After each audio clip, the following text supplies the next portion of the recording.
Civil rights, the formalized guarantees of liberty, equality, and dignity, are neither ancient nor secure. They are inventions of civilization itself, continually negotiated between rulers and the ruled. They are, at their core, about tolerance, about who counts as us and who is pushed beyond that line.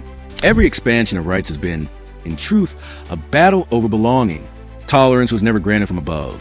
It was fought for in courts, in classrooms, in the streets, each generation forcing society to widen its circle of humanity just a little more.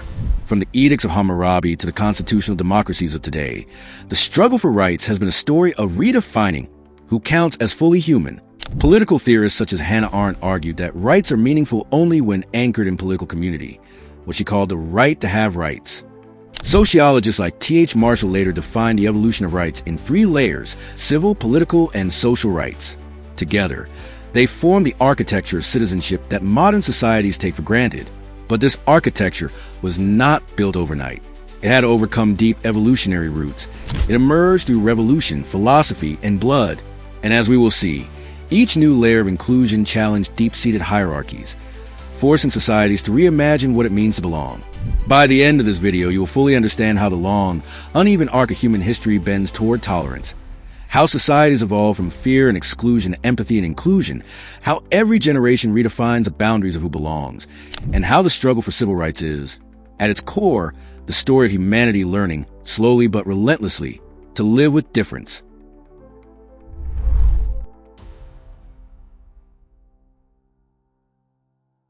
Intolerance was embedded deeply in our ancestral survival mechanisms. Long before laws or nations existed, early humans survived by trusting their tribe and fearing the unfamiliar. In small hunter-gatherer groups, recognizing who belonged, who shared food, language, and loyalty, was a matter of life and death. Strangers could bring danger, disease, or competition for scarce resources. Psychologists link this instinct to the brain's amygdala, which triggers fear and caution toward what seems different. In that ancient world, intolerance was not moral failure, but survival strategy, a cognitive shortcut that kept early humans safe.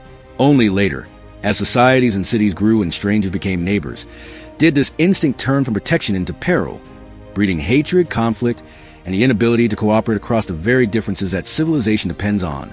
The earliest legal systems of humankind, from the Code of Hammurabi in Babylon, circa 1750 BC, to the Hittite laws and Egyptian declarations of Ma'at, were designed to codify order, not liberty. They protected property, family lineage, and the authority of kings, not the inherent rights of individuals. In ancient Greece, philosophers began to conceptualize the relationship between the individual and the polis, the city-state. Thinkers like Aristotle and Solon of Athens articulated notions of isonomia, equality before the law. Yet these principles applied only to free male citizens. Women, slaves, and foreigners remained outside the moral circle. In Rome, civitas, the Roman citizenship, conferred rights of legal protection, property, and contract, yet again excluded the enslaved and the conquered. The famous Stoic philosophers, from Cicero to Seneca, began to imagine a broader moral equality, what Cicero called the ius naturale or natural law, but the empire itself never practiced it universally.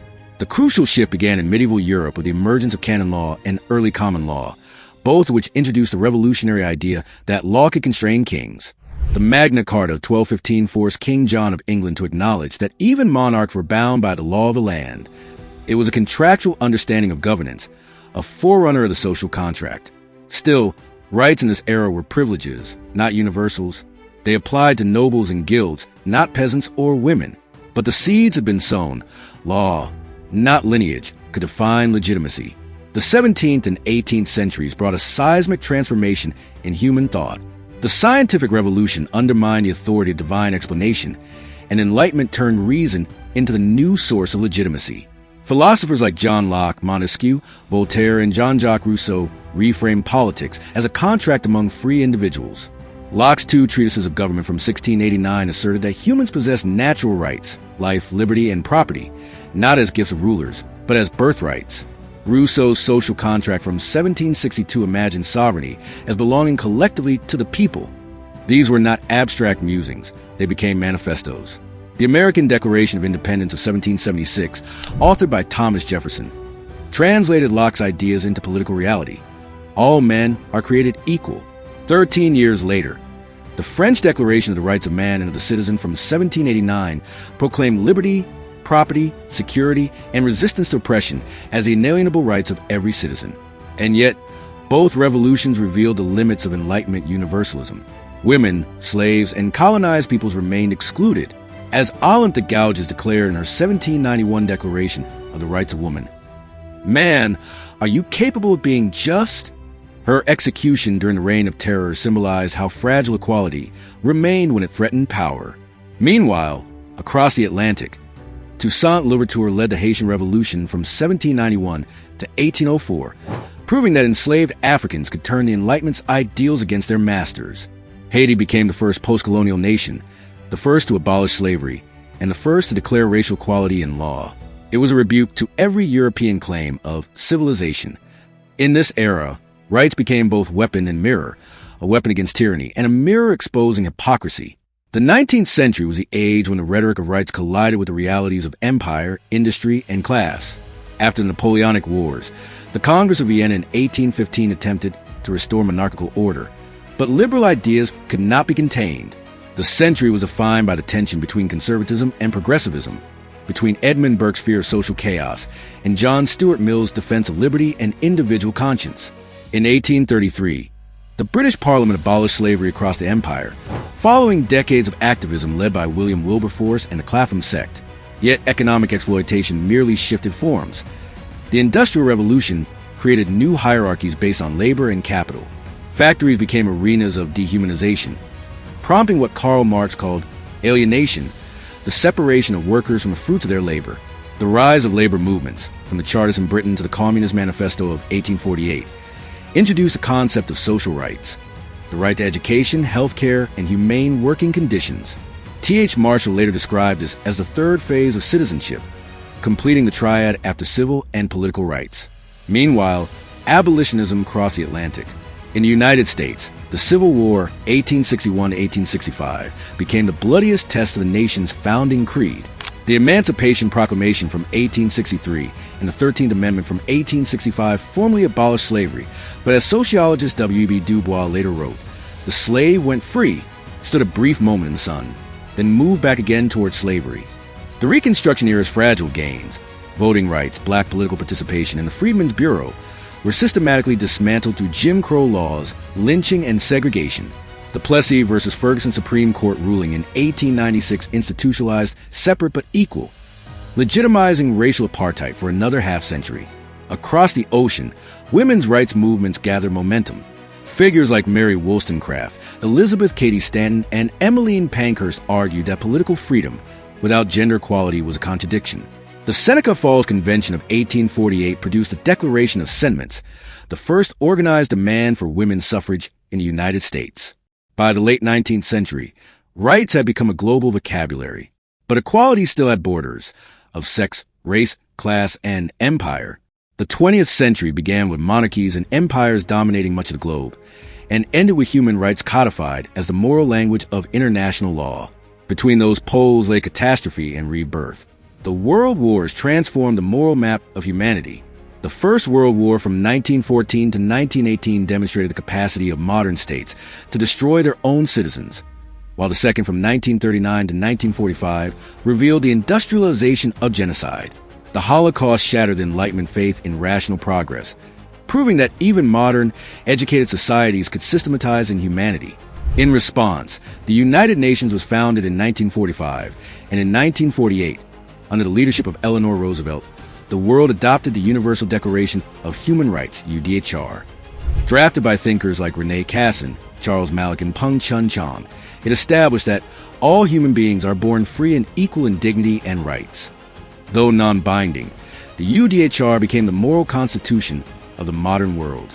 It inspired binding covenants such as the International Covenant on Civil and Political Rights and the International Covenant on Economic, Social, and Cultural Rights, both from 1966, together forming what is now known as the International Bill of Human Rights.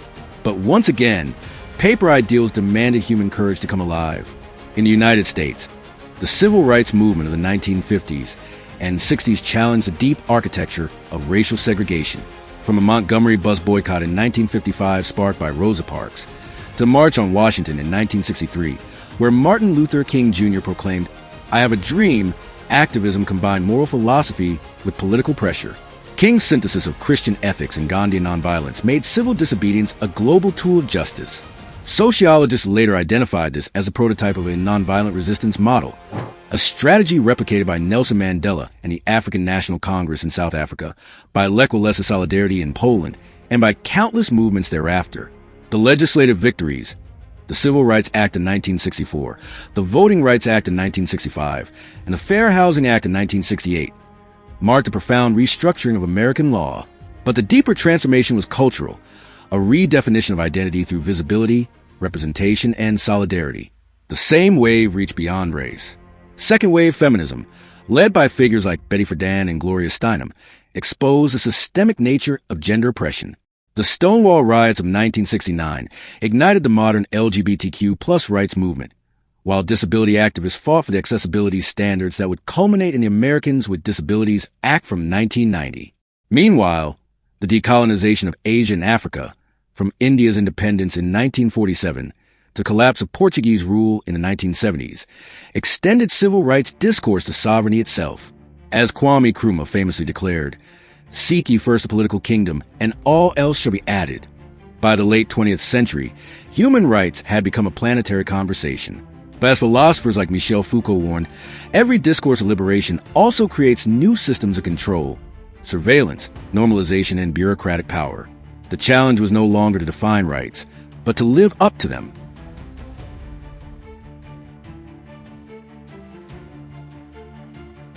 If you look at the arc of history, you might say that human civilization has been on a long, uneven, and often painful journey toward inclusion, what moral philosopher Peter Singer famously called the expanding circle. Each century pushes the boundaries of empathy outward, first to one's kin, then to one's tribe, one's nation, and finally to the species itself. The fight for civil rights is not a straight line of progress, but a recursive spiral, one that widens every time societies learn to see themselves in the other. Religion, from holy wars to human rights. In the 17th century, Europe tore itself apart in the 30 Years' War, 1618 to 1648. Catholics and Protestants, who shared nearly identical scriptures and rituals, slaughtered one another over doctrinal nuances. Entire cities like Magdeburg were burned in the name of Christ. The sociologist Max Weber later described this period as one where religion ceased to be a force of salvation and became a machinery of power. Yet, that trauma forced a philosophical pivot. Thinkers such as Hugo Grotius and John Locke began articulating the idea of tolerantia, the right to believe differently without fear of persecution. The 1648 Peace of Westphalia codified a fragile coexistence between faiths, the first legal recognition that one could disagree and still share a nation. Today, the notion that Protestants and Catholics would kill each other over dogma seems absurd in Western societies. Surveys from the Pew Research Center and Eurobarometer show that more than 85% of Europeans and North Americans now support full religious freedom. What was once unthinkable, a Muslim mayor in London, a Hindu prime minister in Britain, is now reality. Religion, once a dividing wall, has become just another shade in the pluralistic mosaic of democracy. Gender, the long revolution. But tolerance did not stop at the church door. The next frontier was the social order itself. For centuries, gender roles were treated as immutable laws of nature. The 18th and 19th century debates between Jean-Jacques Rousseau, who saw women as complements to men, and Mary Wollstonecraft, who argued for rational equality, framed the intellectual battlefield for modern feminism. In the 20th century, that battle turned into policy. The 19th Amendment of 1920 in the United States and similar suffrage laws across Europe were the first institutional acknowledgments that democracy without women was incomplete. Sociologists like Oakley and Judith Butler later challenged the biological determinism behind patriarchy, introducing the distinction between sex and gender, between the body and the role society assigns it. By the late 20th century, empirical data from labor economics, notably the work of Claudia Goldin, who received a Nobel Prize in 2023, demonstrated that societies with higher female participation in education and employment show greater GDP growth and innovation indices. The gender revolution, as demographers term it, is thus not only moral but material, an economic engine fueled by inclusion. Racial equality remains one of the most studied and emotionally charged aspects of civil rights. The civil rights movement in the U.S. from 1954 to 1968 was not merely a moral awakening. It was a systemic reconfiguration of institutions, from education to housing and law enforcement. Legal scholars such as Charles Hamilton Houston and Thurgood Marshall strategized court cases, like Brown versus Board of Education in 1954, to weaponize constitutional law against segregation. The psychological underpinning came from Kenneth and Mamie Clark's doll experiments, which empirically demonstrated how segregation damaged black children's self-perception, evidence so powerful that the Supreme Court cited it directly. In Europe, post-war migration and decolonization created parallel debates. The French-Algerian experience, Britain's Windrush generation, and Germany's Gastarbeiter influx forced societies to redefine national identity in multi-ethnic terms. By the early 21st century, media representation began to play a decisive role. Media studies from USC Annenberg and UCLA's Hollywood Diversity Report consistently found that exposure to positive portrayals of minorities reduces prejudice over time, a mechanism known as parasocial contact. When audiences see Black, Asian, queer, or disabled characters portrayed as complex and human rather than stereotypical, implicit bias diminishes. This is what Gordon Allport described in 1954 as the contact hypothesis. The more people encounter diversity, even indirectly, the more their prejudices erode. Inclusion for people with disabilities came last, not because they were invisible, but because society preferred not to see them. For centuries, disability was framed in medical or moral terms, a defect to be cured or a punishment to be endured. The late 20th century introduced a paradigm shift, the social model of disability, articulated by scholars like Michael Oliver in the 1980s. This model argues that disability is not inherent in the body, but constructed by inaccessible environments and discriminatory attitudes. Legal framework soon followed. The Americans with Disabilities Act, ADA. In 1990, the UN Convention on the Rights of Persons with Disabilities in 2006, and countless national laws that reframed access as a human right rather than a privilege. Today, universal design principles, from tactile sidewalks to screen readers, are engineering embodiments of empathy. Studies in occupational psychology show that inclusive workplaces not only improve mental health, but also increase productivity by up to 30%. Still, stigma persists. As neuroscientist Vilayana Ramachandran notes, we have barely begun to understand the brain's empathy circuitry. The next civil rights frontier may lie in overcoming the subtle, unconscious biases that even inclusion laws cannot legislate away. And yet, the circle is not closed. New minorities still stand at its edge, waiting for recognition. Among them are neurodivergent individuals whose different cognitive patterns challenge our definitions of normality, climate migrants who blur the line between refugee and citizen, and digital minorities, people marginalized by algorithms, data surveillance, or the automation of labor. Ethicists like Shoshana Zuboff and Kate Crawford argue that the civil rights struggles of the 21st century will increasingly unfold in virtual spaces, over privacy, identity, and agency in an age of artificial intelligence. The right to be human in a digital world may be the next iteration of the same timeless battle. If there's one thing psychology teaches us, it's that exposure changes perception, repetition breeds familiarity, and familiarity breeds acceptance. Media psychologists like Melanie Green and Timothy Brock have shown through transportation theory that when people are emotionally immersed in stories, especially film or television, their defensive biases lower. This explains why entertainment can do what laws cannot: normalize diversity through repetition, through everyday storytelling. When sitcoms in the 1970s featured interracial friendships, when films like Philadelphia, 1993, portray gay characters with humanity, or when modern shows center trans, disabled, or Muslim protagonists without exoticizing them, societies quietly rewire their norms.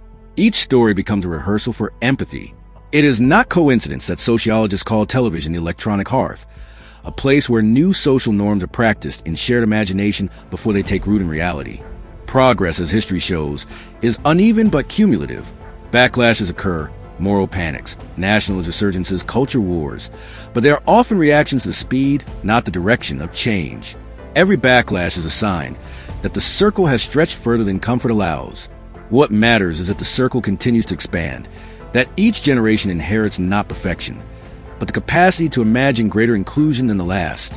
The story of civil rights, then, is not just a chronicle of laws or protests. It is a biography of empathy itself, how the human mind learns, through contact, conflict, and culture, to see the self in the stranger.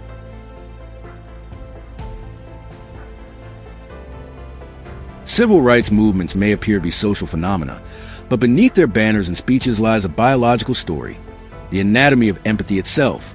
Neuroscientists such as Giacomo Rizzolatti and Vittorio Galise discovered in the 1990s that mirror neurons in the premotor cortex fire both when a person performs an action and when they observe another doing the same.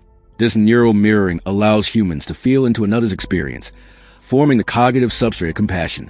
Empathy, therefore, is not mere sentiment but an evolved adaptation, a mechanism that enabled large-scale cooperation long before formal laws existed.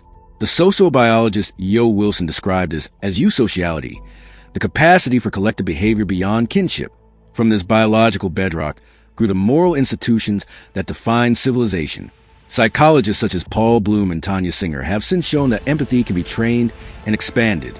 Exposure to diverse narratives, whether through literature, cinema, or social contact, activates the brain's anterior insula and anterior cingulate cortex, regions linked to affective resonance and moral decision-making. This is why visual media can trigger societal shifts. When a camera captures suffering or dignity, millions of neurons across millions of brains synchronize in response. The same mechanism explains why progress often encounters backlash. According to Karen Stenner's authoritarian dynamic model, individuals with high normative threat sensitivity perceive moral diversity as chaos. Social psychologists like Jonathan Haidt describe this as a conflict between moral foundations, loyalty and purity versus fairness and care. When inclusion accelerates faster than psychological adaptation, societies experience what historians call moral whiplash, a temporary regression before a higher equilibrium emerges. Thus, tolerance advances not in a straight line but in a pulsating rhythm: expansion, resistance, integration, and renewal. In the 21st century, civil rights no longer belong solely to streets and parliaments. They unfold in algorithms, ecosystems, and global networks. Digital inequality has replaced segregation walls with code. Studies by Joy Buolamwini and Timnit Gebru at MIT's Media Lab revealed in 2018 in Gender Shades that commercial facial recognition systems misidentified dark-skinned women up to 35% more often than light-skinned men. This phenomenon, known as algorithmic bias, illustrates how historical prejudices can be mathematically re-encoded into artificial intelligence. Ethicists like Rua Benjamin and Shoshana Zuboff warn that such systems create digital redlining, invisible boundaries that sort individuals by data profiles, influencing access to credit, employment, and even justice. As a result, computer scientists now speak of algorithmic accountability and explainable AI, demanding transparency in the decision processes of machines. Parallel to the digital realm, another frontier emerges: the intersection of human rights and climate change. The Intergovernmental Panel on Climate Change, IPCC, estimates that by mid-century, hundreds of millions could be displaced by environmental disruption. Legal scholars refer to these populations as climate migrants, challenging the Westphalian concept that rights are tied to national territory. Philosophers such as Kwame Anthony Appiah advocate a cosmopolitan ethics, empathy based not on citizenship, but shared planetary vulnerability. This moral geography is reinforced by the new field of ecological jurisprudence, which argues that ecosystems themselves possess legal standing. The recognition of rivers as legal persons in New Zealand, Wanganui, 2017, and India, Ganges and Yamuna, 2018, signals an expanding moral universe, one that extends dignity beyond humanity. Digital and ecological revolutions together redefine freedom: the right to data privacy, the right to digital existence unfiltered by algorithmic prejudice, and the right to a livable biosphere all belong to the next charter of civilization. Across centuries, from the religious wars of early modern Europe to the intersectional movement of today, humanity's trajectory reveals the expanding circle, the progressive widening of moral concern. Each inclusion of women, racial minorities, the disabled, the queer, and the displaced represents an enlargement of empathy's cognitive map. Empirical data confirm the trend. Analyses by the World Value Survey and Pew Research Center show steady global increases in tolerance indices over the last 50 years, particularly in societies with high education, urbanization, and media exposure. The correlation suggests that knowledge and connectivity strengthen moral universalism. Media theorists like George Gerbner and contemporary neuroscientists converge on a single insight: repeated exposure normalizes difference. Through film, television, and now streaming and social media, people rehearse new moral scripts long before they practice them in daily life. A 2021 Stanford study found that viewers who repeatedly engaged with LGBTQ+ storylines exhibited measurable increases in empathic concern and decreases in implicit bias after only 10 hours of exposure. Entertainment, in this sense, functions as a global empathy simulator. Still, optimism must remain sober. German-American philosopher Hans Jonas warned that technology multiplies human power faster than moral foresight. The challenge of the coming century will be to cultivate empathy at the same exponential rate as innovation. Civil rights will no longer be secured only through constitutions, but through ethical design, embedding fairness in algorithms, sustainability in economics, and compassion in education. Yet, the broader pattern endures.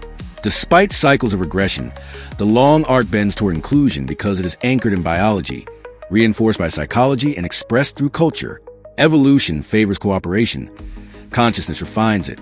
The circle of empathy expands, sometimes painfully, sometimes imperfectly, but always forward. And as long as human beings can imagine the suffering or the joy of another, the path of civil rights will continue to lead us home, toward a species that finally learns to live by the best of its own design.